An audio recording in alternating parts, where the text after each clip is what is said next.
अस्सलाम वालेकुम viewers, welcome to Urdu से यूट्यूब चैनल। अस्सलाम वालेकुम प्यारे व्यूअर्स, उर्दू से टीम की जानिब से एक और न्यू वीडियो के साथ हाजिर हैं। और आज की इस वीडियो में हम आपको बताने वाले हैं मोहम्मद नेम के मीनिंग और इसकी तफसीलात। मोहम्मद के इंग्लिश में स्पेलिंग बनते हैं MUHAMMAD। जिन्स लड़का है, जुबान है अरबी और इसका मतलब है मुस्लिम। मोहम्मद के मायनी है तारीफ किया हुआ।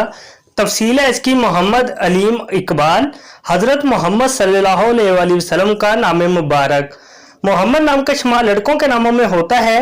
मोहम्मद नाम की इब्तदाई तारीख अरबी जुबान से निकलती है। मोहम्मद नाम के अफराद के लिए खुशकिस्मत नंबर 2 माना जाता है, जबकि खुशकिस्मत दिनों में अतवार मंगल शामिल है। खुशकिस्मत वाली धातों में हिंसों के हिसाब से तांबा शामिल है। मोहम्मद नाम के अफराद के लिए मुआफिक रंगों में सुर्ख और हल्का सब्ज रंग शामिल है।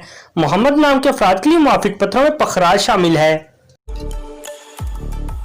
अपने नाम का मीनिंग जानने के लिए कमेंट बॉक्स में लिखिए, चैनल को सब्सक्राइब कीजिए, वीडियो को लाइक और शेयर कीजिए। Thanks for watching.